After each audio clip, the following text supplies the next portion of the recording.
এখানে আলু সিদ্ধ করে নিচ্ছি কারণ আজকে ছোলা ভাজি করব। অনেক দিন পর হচ্ছে আজকে বিকালের নাস্তায় ছোলা খাবো। আর আলু ছাড়া ছোলা খেতে আমার একদমই ভালো লাগে না, মনে হয় যেন এটা ভালোভাবে মানে রান্নাই করা হয়নি আলু ছাড়া।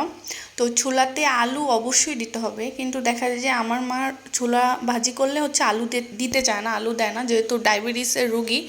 তো সেহেতু হচ্ছে আলুটা কম খায় এবং হাই প্রেশার আছে এবং ওজন একটু বেশি, যার কারণে হচ্ছে আলুটা সবসময় কম খাওয়ার ট্রাই করে।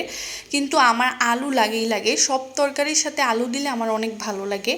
আর হচ্ছে ছোলার মধ্যে তো আলু লাগবেই, কারণ আলু ছাড়া তো ছোলা মজাই লাগে না। তো এখানে হচ্ছে একটু ছোলা ভাজি করে নিচ্ছি, সাথে দিয়েছি আলু। আর হচ্ছে আমার বাস্তিদের জন্য হচ্ছে কাঁচামরিচ দিতে পারি না, মানে এক একজনের এক এক প্রবলেম। দেখা যায় যে বেশি করে কাঁচামরিচ না দিলে একটা সুন্দর স্মেল আসে না এবং খেতেও মজা লাগে না।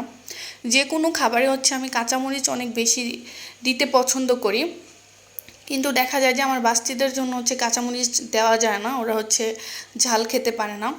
তো যাই হোক, তারপরে এটা হচ্ছে পরের দিন সকালবেলার ভিডিও। পরের দিন সকালবেলার তেমন কোনো ভিডিও করা হয়নি।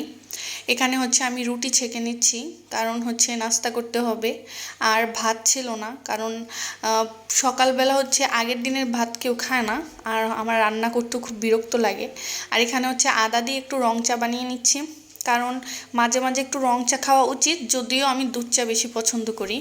আর চা খাওয়ার সময় চায়ের সাথে কোনো কিছু না খেলে ভালোই লাগে না। আর এই যে এখানে আমার বাস্তি হচ্ছে ললিপপ খাচ্ছে, মানে এটা হচ্ছে আমার মেজো বাস্তি। তো বলতেছিলাম তুমি কি খাচ্ছ, ও বলতেছে লুলিপপ, মানে ও ললিপপ বলতে পারে না, ও বলে লুলিপপ।